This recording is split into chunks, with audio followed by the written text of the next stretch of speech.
Oi, gente, tudo bem com vocês? Aqui é a Jamília, seu Rotina e Livros, e eu vou começar mais um vlog de leitura. No vlog de hoje eu decidi colocar um tema e selecionar alguns livros para ler dentro desse tema. O tema vai ser continuações de séries. Esse ano eu tenho algumas metas de continuar algumas séries e tem outras séries que eu gostaria de continuar mesmo fora da meta. Eu realmente tenho muitas séries em andamento, algumas estão lá há muito tempo, a ponto de eu já ter esquecido o que acontece nos livros que eu já li, e aí eu provavelmente vou ter alguma dificuldade em retomar os livros novos, né? Então eu queria muito esse ano conseguir dar andamento em algumas séries, finalizar outras, ou até mesmo decidir se eu vou abandonar ou manter.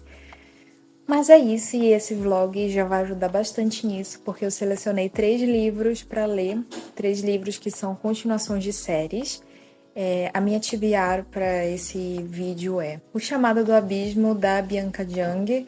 Esse livro é a continuação de O Veneno na Montanha. Ele lançou ano passado, eu comprei ele durante a Bienal do Livro e eu não li até agora. Eu comprei ele em setembro. Eu achei que eu leria o livro muito antes, mas tô precisando dessa motivação para ler. Outro livro no Kindle é A Escada Furtiva. Esse livro está na minha meta do ano de séries que eu preciso dar andamento, que é a série de Cordialmente Cruel, porque já tem bastante tempo que eu li Cordialmente Cruel e eu ainda não dei andamento nessa série, a ponto de eu já ter esquecido muita coisa do primeiro livro, como eu disse anteriormente, né? Esse é um dos livros, uma das séries que se encaixa nisso. E eu aproveitei também que eu tô com o meu Kindle Unlimited ativo esse mês para poder ler, porque tanto o primeiro quanto o segundo livro dessa trilogia estão disponíveis no Kindle Unlimited. É isso, eu quero aproveitar então essa oportunidade para ler esse livro. Estamos aqui basicamente só com os segundos livros de séries e trilogias, eu acabei de perceber isso agora. Mas o terceiro e último desta TBR é Chama de Ferro, que é a continuação de Quarta Asa. Quarta Asa foi meu livro favorito do ano passado e eu queria muito essa continuação. Fiquei namorando ela por muito tempo, só que eu não queria pagar o preço dela de pré-venda, porque eu acho abusivo. E eu acabei comprando então de presente de Natal para mim mesma. Quando chega Natal e aniversário, são os momentos do ano que eu me permito pagar um precinho um pouco maior em alguns livros que estão ali na minha wishlist, né, que eu quero muito. E que eu não compraria normalmente, porque normalmente eu pago assim 30, 40 reais num livro no máximo. Esse aqui eu acabei pagando 80 reais, o que também já é bem menos do que o preço da pré-venda, mas também não é barato. Eu sei muito bem disso. Então eu quero dar jus a esta compra e ler logo, porque eu quero muito saber o que vai acontecer nessa série aqui. E já tá saindo, eu acho que já saiu da pré-venda, já até tá fora da pré-venda, o terceiro livro, que é Alguma Coisa de Onyx, que também eu vou esperar bastante para ler, até baixar mais o preço, mas então eu preciso ler logo esse aqui para não ficar muito atrás na série. Muito importante eu falar para vocês que eu não vou dar spoilers aqui nesse vídeo, então mesmo que eu esteja lendo os segundos livros dessas séries e trilogias, eu não vou dar spoiler do primeiro livro. Então eu vou tentar falar mais da história, da sinopse do primeiro, quando for apresentar cada livro. Não vou falar tanto da sinopse do segundo. E também eu vou tentar dar opiniões ali mais genéricas, mais da estrutura da leitura mesmo, do que dos acontecimentos específicos que acontecem. Eu não quero atrapalhar a experiência de leitura de ninguém. Talvez esse vídeo sirva também para acabar apresentando para vocês essas trilogias e séries, etc. E quem sabe alguma interesse vocês para ler. Então é isso, vamos começar o vlog. O primeiro livro que eu vou ler vai ser O Chamado do Abismo. E tô muito curiosa, eu ouvi falar que esse livro ele acaba expandindo o universo, então vamos ver o que vem aí. É uma trilogia de fantasia, tá? Só pra deixar bem claro.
Oi, gente, alguns dias depois eu terminei de ler O Chamado do Abismo. Vamos lá, né? Falar do primeiro livro desse vlog.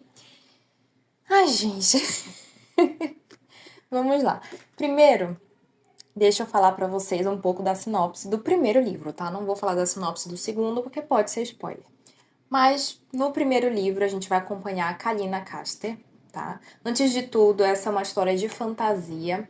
Ao mesmo tempo que é uma fantasia um pouco mais sombria, que tem alguns elementos assim meio steampunk, alguns elementos um pouquinho distópicos assim, mas não é uma distopia, é uma fantasia mesmo. Apesar de tudo isso, é uma fantasia um pouquinho mais adolescente, tá? Vocês não vão ter coisas ali, vocês não vão ter coisas indicadas para maiores de 18 anos, então uma pessoa ali de 14 anos já pode ler o livro.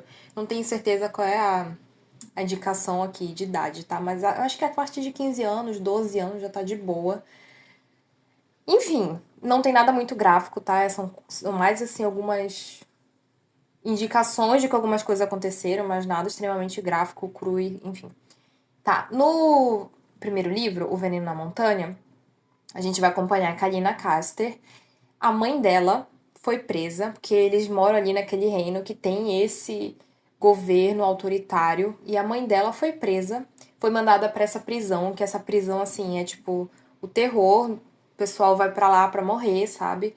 O pessoal que vai para lá nunca volta, enfim. Só que a Kalina e as irmãs adotivas dela foram criadas por essa mãe como guerreiras, assim, elas sabem lutar, elas sabem usar facas, lâminas, etc, etc, etc. E a Kalina não aceita quando a mãe dela é presa, ela fica louca e o que ela faz? Ela vai dar um jeito dela ser presa também, pra ela resgatar a mãe dela. Então ela quer ser presa pra ser mandada pra essa prisão, porque a única forma de entrar na prisão é sendo presa, porque não tem uma forma de invadir. E aí ela quer ir lá e achar a mãe dela e resgatar a mãe dela.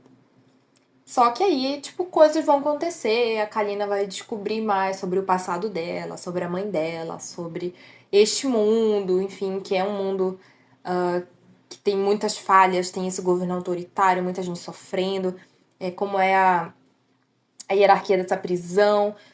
Enfim, tem tipo umas criaturas ali que são como se fossem híbridos de humanos e demônios nessa prisão, que são feitos ali pelo governo.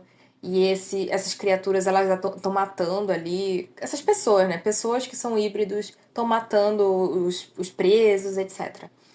É quase como se tivessem jogos vorazes ali dentro dessa prisão. E aí a gente vai ter várias coisas acontecendo, vários elementos, ao mesmo tempo que vai ter um pouquinho de romance, só um pouquinho. Tem um pouquinho no primeiro, um pouquinho no segundo. Assim, não é uma romantasia, não é o foco, mas tem romance. Eu acho que é Enemies to Lovers que tem no primeiro. É mais ou menos essa a sinopse. E aí, o primeiro livro ele é muito focado dentro dessa prisão. No segundo livro, que é o Chamado do Abismo, a gente vai expandir esse universo. Então a autora ela vai começar a apresentar mais desse mundo que a gente não entende muito bem como é que funciona no primeiro livro, porque o primeiro livro ele é bem focado na prisão e o pessoal tá lá dentro e a gente só sabe um pouco do mundo desse reino, né, pelo que as pessoas falam, mas não mostra nada. Então aqui a Kalina ela vai sair de dentro dessa prisão e vai apresentar então mais de magia, mais de fantasia, mais de construção de mundo. Então eu entendo como esse livro deve ter sido desafiador para a autora. A Bianca Jiang é uma autora iniciante. A primeira publicação dela, se eu não me engano, a não sei que tenha outros contos, novelas, né, mas de livro mesmo publicado, foi o primeiro Veneno na Montanha e esse aqui é o segundo. Então eu imagino, eu sei na verdade como foi desafiador esse livro aqui, porque ele vai expandir bastante o universo e eu acompanhei um pouco, né, da escrita dele, porque eu sigo a autora no Instagram e eu vi que realmente ele foi um livro que atrasou um pouco para sair, porque realmente foi desafiador para ela escrever. Dito isso, quando eu for falar de minhas críticas ao livro, tenham em mente isso, tá? Esse e o Veneno na Montanha são livros muito bons para uma escritora iniciante, tá? Não são livros horríveis, não são livros que não vale a pena ser lido, pelo contrário, sabe? Mostra o quanto essa autora tem potencial. Mas também, gente, eu não vou só porque é uma autora nacional, eu não vou só elogiar, porque às vezes eu sinto que isso acontece um pouco com alguns livros. Não estou dizendo que é o caso desse específico. Mas alguns livros de fantasia nacional, Eu vou ver as avaliações, as pessoas só dão 5 estrelas. Eu entendo, é justamente para apoiar esses escritores que são tão desmotivados a viver, né, nesse meio editorial que não é fácil. Mas isso acaba enganando um pouco o leitor, porque aí a gente vai com uma expectativa de ler um livro 5 estrelas incrível, que vai mudar a história da nossa vida, e chega lá, o livro tem muitos problemas, muitos defeitos, que, assim, se a pessoa fosse sincera a me falar na avaliação que o livro tem esses defeitos, eu provavelmente ainda leria, sabe? Mas eu iria com as minhas expectativas mais calibradas e talvez eu desse uma nota até maior pro livro se eu não fosse com tanta expectativa, entende? Eu só fiz aqui uma observação geral, não é o caso específico desse livro, tá? Até porque eu nem olhei a avaliação dele antes de ler, porque, enfim, eu realmente não olhei. Eu comprei ele na Bienal, né? Na pré-venda dele, praticamente, né? Ele tinha acabado de lançar, então eu já ia comprar ele de qualquer jeito, porque eu li o primeiro e eu gostei do primeiro. Isso é outra observação que eu faço para este vlog como um todo. Eu acho que eu sou, não sei se isso é geral, me digam aí se isso acontece com vocês, mas eu sou mais crítica com continuações do que com os primeiros livros. Se eu vou ler a continuação é porque eu gostei do primeiro de alguma forma. Eu não leria a continuação se eu não tivesse gostado do primeiro. Então eu já vou com uma expectativa alta, sabe? Mas enfim, vamos lá. Esse livro, eu achei ele extremamente lento, tá? Eu acho que, principalmente as cenas que a Kalina ainda está na prisão, porque tem algumas cenas, vários momentos aqui que ainda está na prisão, e eu fiquei pensando, nossa, eu achei que ia expandir mais o universo. Mas ela passa bastante tempo ainda dentro dessa prisão aqui. Esses momentos foram bem lentos. Porque, gente, o que acontece? Eu sinto que a protagonista não faz muita coisa. Tipo assim, ela tem um papel muito importante nessa mecânica aqui, nessa logística do que tá acontecendo nesse livro. Mas eu sinto que ela fica só correndo pra lá e pra cá, igual uma barata tonta, assim. Não faz nada, sabe? Não toma iniciativa de nada. Aí ela fica mais preocupada ali com o par romântico dela, com as irmãs dela, mas, tipo, eu não vejo ela fazer nada. E é engraçado, porque no primeiro livro eu gostei muito da personalidade da Kalina. Ela é muito forte. Ela é lutadora, guerreira, etc. Assim, e ela realmente fala, tipo, ai, ele não ia querer se meter comigo porque eu sou muito boa, eu sou, tipo, uma lâmina que vai destruir toda a vida dele, sabe? Ela não fala exatamente isso, mas ela dá a entender várias coisas assim. Só que nesse livro aqui específico, o segundo, eu senti muito que era muita goela. Tipo, ela falava essas coisas, mas ela não fazia nada de verdade, assim. Tipo, eu não via ela tomar esse papel de protagonista e fazer as coisas e realmente fazer algo que eu pensei, nossa, ela é fodona, sabe? Não tanto. Eu gostei que a autora, ela inseriu vulnerabilidades aqui na protagonista. Então, assim, coisas aconteceram no primeiro livro e que no segundo ela tá sofrendo de ansiedade, ela tem medo de algumas coisas, ela não tá mais tão segura de si a ponto de ser delirante quanto no primeiro. Mas ao mesmo tempo ela ainda tem essa personalidade delirante e demonstra menos que ela é incrível e maravilhosa aqui nesse segundo do que no primeiro. Eu acho que já que a autora vai mostrar as vulnerabilidades dessa personagem, ela podia então feito ela pensar menos que ela é fodona, sabe? Porque ao mesmo tempo que ela tá ali com ansiedade, dá 2 capítulos ela fica se achando fodona. Então, às vezes eu acho que não fez muito sentido. Ela podia ter diminuído um pouco o ego da personagem e mostrar mais ações e atitudes por parte dela, sabe? Outra coisa que é muito engraçada é que ela fica toda hora falando, a Kalina. Ah, eu não confio em ninguém. Só que ela tá confiando em todo mundo. Então aparecem pessoas, tipo, ela fica falando, ah, eu não confio em ninguém, eu só confio na minha mãe e nas minhas irmãs, não posso confiar em fulano nem em ciclano. Mas, tipo, tudo que essas pessoas sugerem que ela faça, ela faz, sabe? E ela não discute, ela não questiona tanto quanto ela deveria, sabe?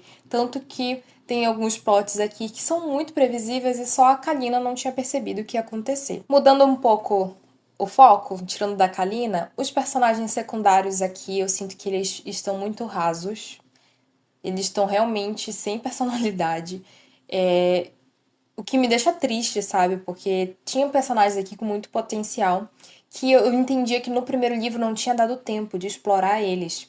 Só que aqui no segundo livro eu sinto que tinha muito espaço para explorar esses personagens secundários, mas eles são rasos, sabe? Eles não têm aprofundamento e são muito parecidos entre si, a voz deles, sabe? Eu não consigo diferenciar quem é quem se não dizer o nome do personagem. e eu não consigo pensar nesse personagem como uma pessoa concreta na minha cabeça, sabe? Exceto dois personagens, que é o Vixen, que é o interesse romântico dela ali desde o primeiro livro, e temos outro personagem que eu não vou falar quem é, tá no primeiro livro, mas enfim, eu não quero que vocês saibam que essa personagem tem uma importância aqui nesse segundo livro também. Mas são dois personagens que realmente ela desenvolveu muito bem e que eu vi que a autora ela consegue, sabe? Se ela quiser, se ela tiver um pouquinho mais de concentração, assim, construir um pouco melhor os outros personagens, ela consegue. Porque esses dois personagens tiveram o melhor arco do livro e eu até achei triste que não tinha tanto espaço para eles, sabe? Podia ter mais, podia ter mostrado mais desse desenvolvimento deles, sabe? Das coisas que se passavam na cabeça deles. Eu gostei que o Vixen ele tem um ponto de vista aqui no livro. Isso ajudou muito, porque o primeiro livro só tinha um ponto de vista da Kalina. E isso tornou o livro bem mais interessante. A minha última crítica ao livro em relação à escrita. A escrita eu acho muito boa para uma autora iniciante. É uma escrita muito boa. Realmente eu sinto que ela estudou, ela realmente revisou muito o livro dela, etc. Porém, tem alguns vícios de linguagem aqui que eu acho que são propositais, mas me incomodaram bastante. Que é a forma como os personagens se referem um ao outro, principalmente entre a Kalina e a irmã dela. Isso já aconteceu no primeiro livro, só que eu achava fofo. Não sei se é porque no primeiro livro aconteceu menos. Mas elas ficam se chamando uma outra de pó de estrelas. Isso foi uma questão bem séria do livro pra mim, gente. Assim, tava muito brega já. Elas se chamando de pó de estrelas. Ah, meu pó de estrelas, vem cá. Ai, meu pó de estrela, você é maravilhosa. E, tipo assim, não tem problema elas se chamarem assim de vez em quando, se referirem uma a outra de vez em quando, em momentos específicos, mas toda hora, gente. Realmente parecia já um vício de linguagem. E, sabe, se chamem pelo nome só, sabe? Não precisa ficar se chamando de pó de estrelas. Quem é que vai se chamar de pó de estrelas toda hora, o dia todo, sabe? Isso me irritou bastante no livro, mas eu acho que da escrita foi a única coisa que me incomodou. Em geral, eu gostei muito da escrita. Eu acho que a autora ela soube descrever bem. Eu consegui visualizar muito bem os locais, os ambientes onde os personagens estavam. E para finalizar, o meu maior elogio a esse livro é o final. O final é surpreendente, tem coisas muito legais aqui nesse final. E a autora foi extremamente corajosa com esse final. Ficou um final assim, que talvez seja agridoce. Não é borboletas e tardes ensolaradas, sabe? Mas eu gostei muito do final desse livro. Eu acho que tem muito potencial pro terceiro. Pro que é que ela vai escrever nesse terceiro? Eu posso dizer pra vocês que eu acho que se esse segundo foi um livro difícil pra autora escrever, o terceiro vai ser mais difícil ainda, mas eu acho que também é o que tem mais potencial de ser incrível. Então, gente, nem preciso dizer que eu vou continuar lendo essa trilogia, tá? Eu preciso ler o terceiro, eu preciso saber o que vai acontecer. Mas é óbvio, nem foi lançado ainda, né? Vai demorar, eu acho. Mas é isso, então. Eu acho que vale a pena, sim, ler essa trilogia. Talvez vocês possam esperar lançar o terceiro pra ler um atrás do outro. Ou se quiserem ir lendo aos poucos, né? Já dá pra começar a ler o primeiro. É uma trilogia enxuta, no sentido de tamanho, né? Apesar de serem 3 livros.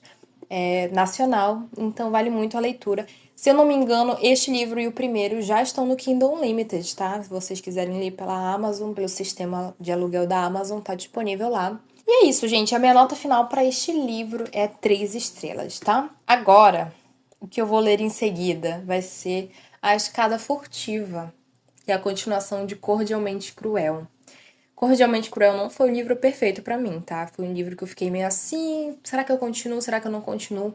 Mas normalmente quando tem um mistério, mesmo que o livro não seja perfeito, é difícil abandonar, porque eu sempre quero saber o que vai acontecer, qual é a resolução de tudo, sabe? Então é esse que eu vou ler em seguida.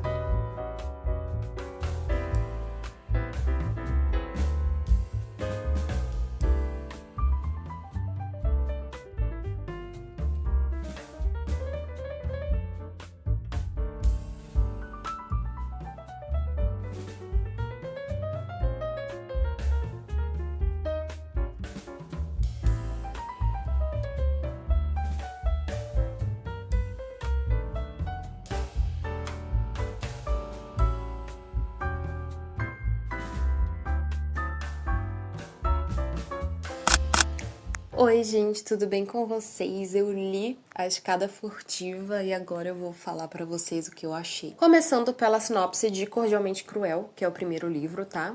Não vou dar spoiler nenhum, novamente, só lembrando. Em Cordialmente Cruel a gente vai acompanhar a Stevie. Ela é uma adolescente, então assim, é uma trilogia mais adolescente, novamente. Ah, outra coisa, antes de eu falar a sinopse. Essa trilogia, Cordialmente Cruel, A Escada Furtiva e eu acho que é O Relógio na Parede, se eu não me engano. Não lembro qual é o nome do terceiro. É uma trilogia de suspense com Dark Academia, tá? Pra vocês terem uma ideia. Então vai ser um suspense, um mistério ali que vai se passar nessa ambientação mais acadêmica, meio dark. Mas não tem tanto dark assim não, tá? Mas é bem acadêmico, bem tipo assim, ai, moramos numa academia de estudos, que é no topo de uma montanha, móveis de madeira, sabe? Livros, essa coisa assim, sabe? Eu só tô falando isso, dando ênfase nisso, porque tem uma espécie de efeito Mandela com essa trilogia, porque muita gente acha que é de fantasia. E não tem nada, nada de fantasia. Tipo assim, pelo menos até. Não sei se no terceiro ela vai inventar algum elemento fantástico pra explicar as coisas, mas no primeiro, no segundo, nada. Então é mistério, é suspense, tá? Não é fantasia. Talvez sejam as capas que remetam, enfim, não sei. Mas é porque eu já falei com mais de uma pessoa que achava que era de fantasia. Tipo assim, umas 3 pessoas eu já vi falando. Enfim, voltando, a gente vai acompanhar a Stevie, ela é uma adolescente e ela é muito obcecada em true crime, igual muitas pessoas hoje em dia, né? Só que especificamente um crime que aconteceu nessa academia, que é o Instituto Wellingham. Essa academia, que é aquilo que eu falei pra vocês, é um instituto que se encontra no topo de uma montanha, isolada, que é riquíssima, assim, com dormitórios e diversos prédios que tem uma arquitetura antiga, assim, meio gótica e tal, que foi fundado por um cara, que é o alguma coisa Ellingham, o nome dele, que tinha muito dinheiro. Então, essa academia ela é focada só para jovens que têm talentos especiais. Mas no início acabava sendo uma academia meio elitista. Quem tinha dinheiro entrava. Que eram os amigos, os colegas do fundador, que era muito rico. E aconteceu um crime nesta academia. Muitos anos atrás, durante uma noite, uma estudante foi encontrada morta, ao mesmo tempo que a esposa e a filha do dono, fundador, riquíssimo, ricaço, foram sequestradas. E esse crime, assim, ele é cheio de mistérios. Ninguém nunca descobriu direito o que aconteceu. Depois de algum tempo de investigação, o próprio fundador, ele morre de umas formas meio, assim, esquisitas. E até hoje ninguém sabe quem matou a menina, a estudante, quem sequestrou a esposa e a filha, se essa esposa e a filha não só fugiram dele, se essa filha ainda tá viva, sabe? E se o fundador ele estava envolvido de alguma forma ou ele descobriu alguma coisa que causou a morte dele, não se sabe nada. Só que existem muitas teorias. E a Steve, ela é especialista nesse crime do Instituto Welligan. Então, assim, ela gosta muito de true crime, mas tem um crime que ela é especialista, que ela sabe muito, que é o do Instituto Welligan. E aí ela acaba tentando muito entrar nesse instituto, mas não é fácil. São pessoas assim, tipo, muito com talentos muito específicos e especiais que conseguem entrar, que tu precisa ser convidado com uma carta e tal, até que ela consegue entrar. E aí ela vai aproveitar para finalmente ter essa missão de descobrir, resolver esse mistério, porque ela vai estar lá dentro do instituto. Então ela sabe que ela vai ter todas as pistas ali ao alcance dela, só falta ela investigar. E fora isso, tem a ambientação da Dark Academia, ela vai para aulas, ela vai na biblioteca, tem o dia a dia dela de adolescente, faz amigos, tem um interesse amoroso ali acontecendo, enfim. O mistério é muito, muito interessante, porque o livro ele é narrado com o ponto de vista da Stevie, só que existem alguns capítulos que se passam durante a época do crime. Então a gente acompanha alguns detalhes que vão ali se amarrando com o que acontece no presente, ao vivo no passado. E tem toda uma ambientação, sabe, de década de 40 por aí, que é muito interessante. E aí, às vezes, a Steve encontra uma pista na vida real de fulaninho de tal. E aí a gente tem um capítulo narrado pelo fulaninho de tal no passado, entende? E é muito interessante acompanhar tudo isso.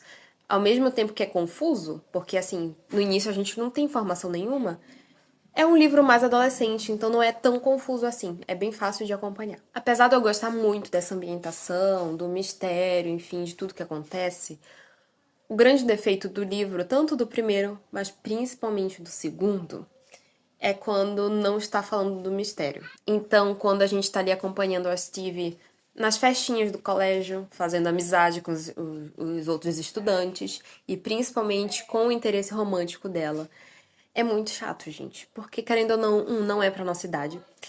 No caso a minha, né, que tenho meus 26 anos. E os personagens coadjuvantes não são aprofundados. Eles são muito rasos, muito rasos e sem personalidade, sabe? Sem camadas, por assim dizer.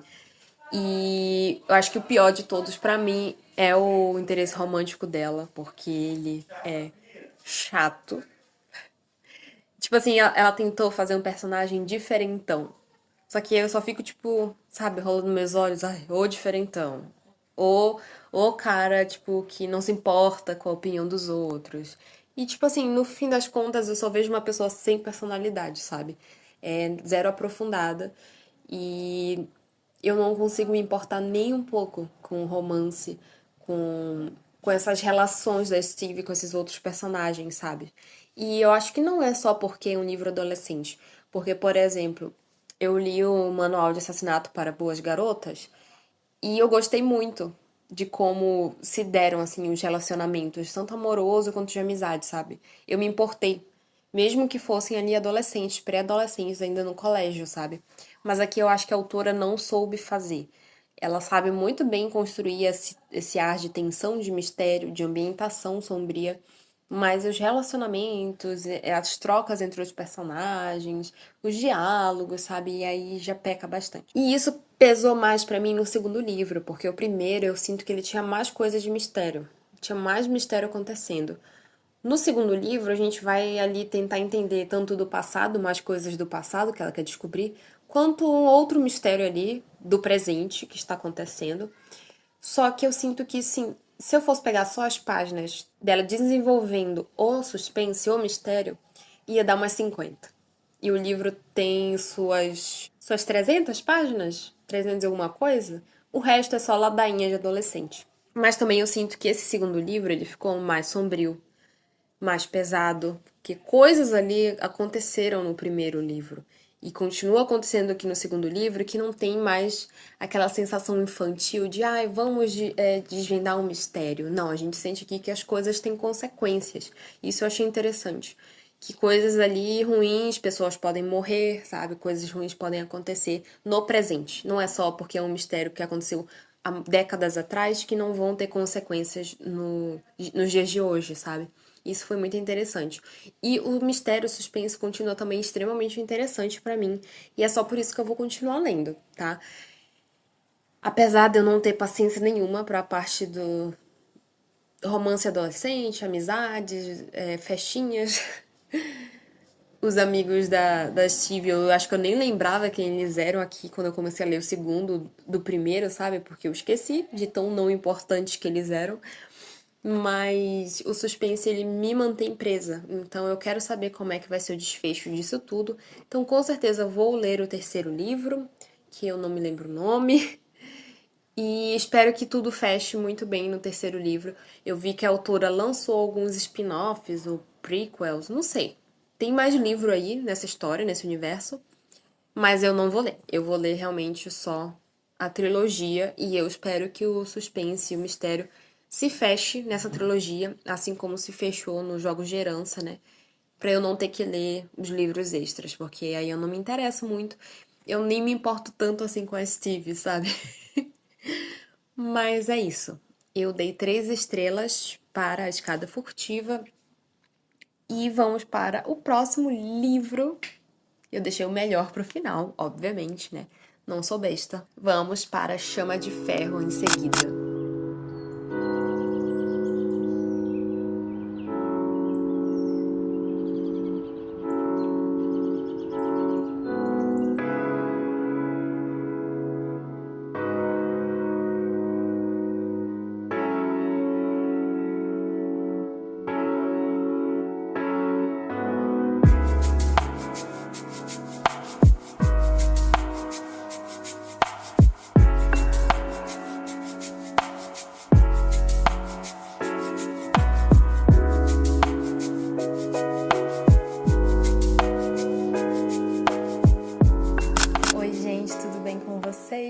vamos finalizar esse vlog porque eu fiz a leitura de Chama de Ferro, que é a continuação de Quarta Asa, que é uma série de fantasia que já tem 3 livros lançados, mas que eu acho que vão ser 5 livros, não tenho certeza.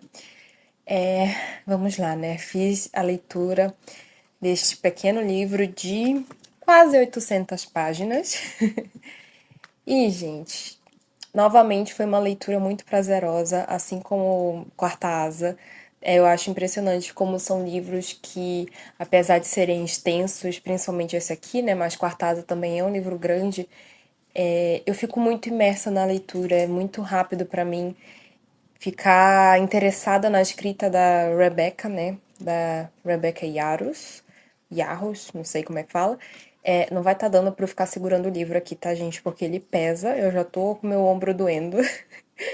Mas vocês já entenderam qual livro que é.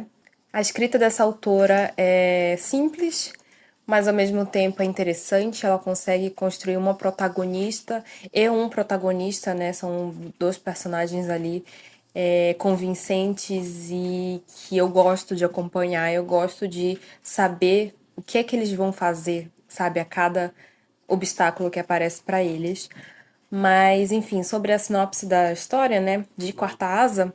Quarta Asa vai se passar no universo ali de fantasia, onde aquele reino onde aquelas pessoas estão tem uma espécie de escudo, é como se fosse uma linha invisível que protege aquele reino. Existem seres de outros locais que querem entrar ali para ficar protegidos, né, ali nesse escudo, e é isso que ocorre então, e essa guerra. Então essas pessoas que estão dentro do escudo estão ali defendendo o que eles têm, né, o reino deles, e essas outras pessoas que vivem do outro lado do escudo querem entrar. Há muitos anos atrás, os dragões fizeram um trato com essas pessoas do reino, né, que tem um escudo, para eles ajudarem, para eles meio que se ajudarem. Então, os dragões, eles têm o vale onde eles têm os seus filhotes, né, chocam seus ovos, que é muito vulnerável. E aí, esses humanos ajudariam esses dragões a proteger esses vales aí, e os dragões ajudariam os humanos nas suas guerras, por meio dos cavaleiros de dragões. Então, ali naquele universo é possível que dragões e seres humanos, no caso guerreiros, né, pessoas guerreiras ali, cavaleiros de dragões, eles se unam por um vínculo mental. Então eles conseguem sentir os sentimentos um dos outros e se comunicar, e essa junção faz com que o ser humano consiga acessar o poder bruto desse dragão e ter alguns poderes, alguns sinetes, como eles chamam na história. Então, algumas pessoas ali vão conseguir ler mentes, vão conseguir fazer escudo, cura, enfim, entre outros. Só que nesse mundo também existem várias profissões, entre aspas, para ajudar nessa guerra, né? E a Violet, ela desde criança soube que ela seria uma escrivã. Eu acho que é isso? A Violet soube desde criança que ia trabalhar com livros, porque o pai dela fazia isso, ele escrevia livros, trabalhava com livros, era um grande sábio ali. E desde criança, então, ela se preparou para isso, para entrar nesse aprendizado, para ser aprendiz, para no futuro, né, ser ali a pessoa que vai cuidar de todo o conhecimento desse reino, cuidar dos livros, enfim, dos documentos. Até porque desde novinha ela soube que ela tinha um problema nas articulações, então ela tem articulações muito frágeis que facilmente se machucam, se deslocam, se quebram, enfim. Desde criança ela quebrou muitos ossos, então ela soube que sempre foi mais seguro para ela isso, e também era o que fazia ela feliz. Só que do nada a mãe dela chega e fala para ela, depois que o pai dela morre. A mãe dela é uma general ali poderosa, e a mãe dela chega para ela e fala: "Olha, tu não vai mais para a divisão que tu tá direcionada. Agora eu quero que tu seja uma cavaleira de dragão, porque os meus outros 2 filhos mais velhos foram cavaleiros de dragão e tu também vai ser igual a teus irmãos." E ela fica tipo assim: "Tá, eu vou morrer então, né? Porque eu não vou conseguir sobreviver." A escola de treinamento para esses cavaleiros é extremamente brutal. O índice de mortalidade é quase mais alto na escola do que na guerra. Então, a pessoa tem que ser muito resistente, muito forte, tem que conseguir se unir a um dragão, tem que sobreviver a isso, tem que sobreviver aos outros cadetes ali tentando se assassinar, então assim, porque não tem dragão o suficiente pra todo mundo. Então a Violet ela vai tentar usar da inteligência dela pra suprir os outros problemas que ela tem, em questão de força física, altura, as articulações dela, e ela vai ser muito esperta nisso. Então ela consegue sobreviver um dia após o outro, e não é só porque ela é incrível, é a protagonista, não, a gente consegue ver o crescimento dela como ser humano ali, das habilidades dela e também da capacidade dela de ser esperta, de ser inteligente, de conseguir encontrar outras soluções, sabe? Apesar de que, assim, toda protagonista, às vezes, em alguns momentos, são um pouquinho chatinhas de acompanhar. Principalmente aqui nesse segundo livro, que ela tá tendo muitos pensamentos em relação a algumas coisas ali, que em alguns momentos ficava meio, sabe, massivo demais. Tipo, ela não parava de pensar em certas coisas que ficava um pouquinho chato. Mas ainda assim é uma protagonista que eu gosto muito de acompanhar. Eu acho que talvez seja por a gente estar sempre ali dentro da cabeça dela, em alguns momentos fica assim um pouquinho maçante.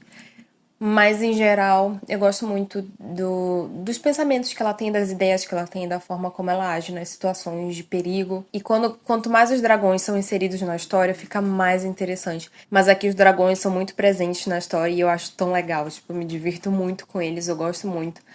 Quando tem aparições de dragões, são um pouco assim, pitadas de aparições, mas sempre são momentos muito legais. Eu dei 5 estrelas e favoritei o primeiro livro. E assim que eu comecei esse segundo livro, eu pensei, nossa, vai ser mais um. Eu li a primeira parte, o livro é dividido em 2 partes, se eu não me engano, ou 3. Enfim, a primeira parte é quase a metade toda do livro. E eu tava muito entretida, me divertindo muito, porque eu senti falta dessa história, sabe? Eu senti falta dessa escrita, desse universo, desses personagens. Não vou negar que, assim, os personagens secundários, a maioria tem a profundidade de uma porta. Eu acho que desenvolvimento tem mais mesmo na Violet e no Xanden, ou Xanden, sei lá como fala o nome dele, Zanden. Que seria ali o par romântico dela, que sim, esse livro é um enemies to lovers, enemies mesmo, eles eram inimigos. Tirando eles dois, eu acho que os outros personagens podiam ser mais desenvolvidos, considerando o tamanho deste livro. O primeiro é muito grande também, esse aqui é maior ainda. Eu acho que tinha espaço para desenvolver os personagens secundários, mas eu sinto que a autora tem dificuldade em fazer isso justamente porque ela escreve dentro da cabeça da Violet. A Violet narra todos os capítulos. E eu acho que é muito mais difícil tu aprofundar um personagem secundário se tu só põe o ponto de vista de um personagem, que é o teu protagonista, sabe? Mas não é impossível. Existem muitos autores que conseguem. Mas eu não sinto tanto que isso é feito aqui. Eu confesso que também quando passou o hype do final da primeira parte do livro que eu li, que são as primeiras metades de páginas, eu comecei a ficar com uma pulguinha atrás da orelha do tipo, será que precisava ser tão grande esse livro? Tipo assim, eu me diverti o livro todo. As 800 páginas eu estava me divertindo. Mas se eu falar pra vocês que todas essas páginas que continham aqui eram necessárias, eu estaria mentindo, tá? Apesar da minha vontade de falar leiam que é muito divertido, você vai aproveitar todas as páginas, você não vai nem sentir passar. Isso foi o que aconteceu comigo, mas eu também não posso negar que é um pouco demais, sabe? É um pouco repetitivo em algum momento, principalmente após a segunda parte. Eu sinto que fica repetitivo.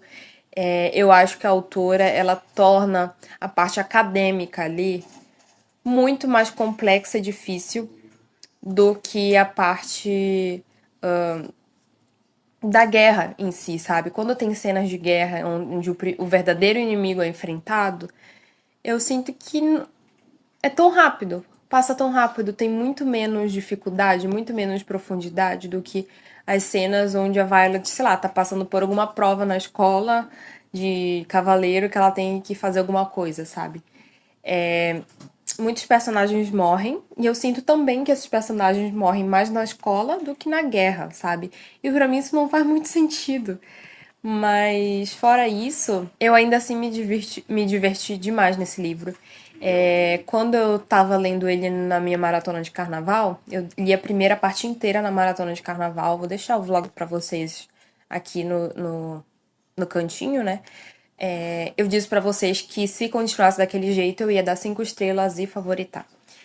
Mas eu confesso que foi essa pulguinha na minha orelha dizendo: será que precisava de tantas páginas? Essa história precisava ser tão grande? Ela não podia estar desenvolvendo outras coisas para aproveitar todo esse espaço que ela tá usando, ao invés de mais de escola, mais dessas mesmas coisas que já tem no primeiro livro. E aí essa pulguinha atrás da minha orelha me fez baixar meia estrela. Eu sei que meia estrela não é quase nada. Muita gente dá nota, tipo assim, 3, 2,5, 3,5 pra este livro aqui, tá? Chama de Ferro. Mas, gente, é experiência de leitura também, né? E a minha experiência foi muito boa. Se eu pensar que eu me diverti, toda vez que eu pegava esse livro, eu tava me divertindo. Eu terminei ele, eu fiquei sem vontade de ler. Me deu uma leve ressaca literária porque os livros que eu estou lendo no momento não me imergem, não me divertem como esse daqui, tá? Isso aqui não é uma obra de literatura? Não é uma obra de literatura. Mas, assim, em questão de experiência de leitura, ele entrega tudo, tá? Podia ser um pouco menor, mas ainda assim entrega demais. Eu quero muito ler o próximo, o terceiro, né? Mas eu vou esperar o preço baixar. Quando ele tiver ali com pela metade do preço do que ele tá agora, talvez eu compre. E eu acho que é até bom eu dar mais passada, sabe, nesses livros. Porque se o próximo livro ficar na mesmice desse segundo, que é a mesma. Não é a mesma coisa, mas é muita coisa parecida com o primeiro, é capaz de começar a não gostar da série. E eu não quero que isso aconteça, tá? Eu quero continuar me divertindo, porque, como é uma série que me traz muita diversão, muito entretenimento, muitos momentos de leitura feliz, eu quero aproveitar a série dos 5 livros como um todo, sabe? Eu quero me divertir, eu quero aproveitar, como eu fiz com o Trono de Vidro, por exemplo. Então eu vou pegar leve, eu não vou ler em seguida logo o próximo, justamente por isso. Eu acho que a minha experiência na primeira parte desse aqui se deu muito por isso. Eu me diverti tanto nessa primeira parte, eu li tão rápido a primeira parte desse livro, justamente porque eu tava há bastante tempo sem ler o Quarta Asa. Foram o quê? 5 meses que se passaram? 6? Então, quando eu peguei esse aqui, eu tava sedenta por essa história, sabe? Então, eu vou esperar um pouquinho mais de novo e eu vou ler o terceiro e com certeza eu vou me divertir muito. Eu confesso que eu tô com medo do final do terceiro. No final de cada livro, a autora tende a colocar uma coisa assim bombástica. Ela colocou no primeiro, colocou nesse aqui, e assim, todo mundo fala do final do terceiro.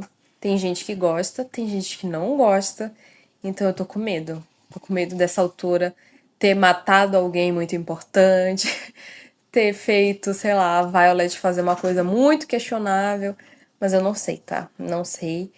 E, enfim, apesar de eu querer esperar, eu já peguei spoilers dessa história. A pior coisa é quando uma história tá muito hypada com os jovens. Principalmente os jovens do TikTok, porque eles dão muito spoiler, gente. Ficam postando reels do terceiro livro que acabou de lançar com spoiler deles. E, tipo assim, eles avisam spoiler em um milésimo de segundo no início do vídeo e não dá tempo nem de eu fechar, sabe? E quando eu vi, eu já peguei spoiler. Eu peguei um spoiler do final desse aqui, então é por isso que deveria ter sido bombástico pra mim, mas não foi, porque eu já sabia o que ia acontecer. E eu peguei o spoiler do terceiro também. E olha que eu nem fico procurando o conteúdo disso aqui, tá? Quando eu vejo, eu fujo. Mas enfim, mesmo assim, não destrói a minha experiência de leitura, mas seria muito mais divertido se eu não tivesse spoiler nenhum, né? Mas tudo bem, faz parte. Peguei muito spoiler na época que eu lia Harry Potter, peguei spoiler de Trono de Vidro, então séries longas assim, porque eu nunca consigo acompanhar o ritmo de lançamento. Acaba que eu sempre pego spoiler. Na época do Harry Potter, era normalmente culpa minha, porque eu ia pesquisar alguma coisa, porque não existia TikTok naquela época, não existia Reels. Então o spoiler não chegava assim do nada pra mim. Mas a partir do Trono de Vidro já foi Reels e conteúdo no Instagram, no TikTok, enfim. Enfim, gente, faz parte. Esse vlog deu trabalho de gravar porque, assim, se passou muito tempo desde que eu comecei ele, porque, querendo ou não, eu não estava tão leitora, assim, em fevereiro. Foi lá quando eu comecei em fevereiro. Então, eu comecei a gravar ele no começo de fevereiro e terminei agora no meio, quase na reta final de março já. Mas eu gosto de reunir pelo menos 3 livros nos vlogs de leitura, a não ser que seja um livro, assim, que eu vá falar muito a fundo. Tipo, como o último que eu fiz de Orgulho e Preconceito, que aí eu fui falando a parte que eu ia lendo, né? Mas eu gosto de separar pelo menos uns 3 livros, e aí às vezes eu não leio 3 livros tão rápido. Principalmente um livro grande como esse. Mas enfim, eu espero que vocês tenham gostado. Me contem aí se algum dessas continuações de livros deu vontade pra vocês lerem o primeiro, começar a série ou não. Ou deu vontade de desistir. Eu acho que, em geral, foi uma experiência mediana, considerando os 2 primeiros livros. E muito boa com o terceiro, tá? Como eu disse, eu dei 4 estrelas e meia pra Chama de Ferro. E também me contem aí qual é a próxima série que vocês querem dar andamento, tirar ali da gaveta, a série que tá ali, ó, sem ler já há mais de 1 ano, 2 anos. Quando eu acho que a minha mais atrasada era Cordialmente Cruel. Faz muito tempo que eu li Cordialmente Cruel pra eu pegar essa continuação. Mas é isso, é sempre bom, né, ganhar uma produtividade ali nas séries, dar uma avançada nessas séries e, quem sabe, ir reduzindo as séries em andamento, porque sempre tá lançando série nova, né? Hoje em dia os autores só querem lançar trilogia e série. E aí, se a gente deixa ir acumulando, a gente vai esquecendo, né? Eu mesma já abandonei muita série porque eu não tava disposta mais a reler o primeiro pra pegar as continuações. Mas é isso, gente. Espero que vocês tenham gostado. Tchau!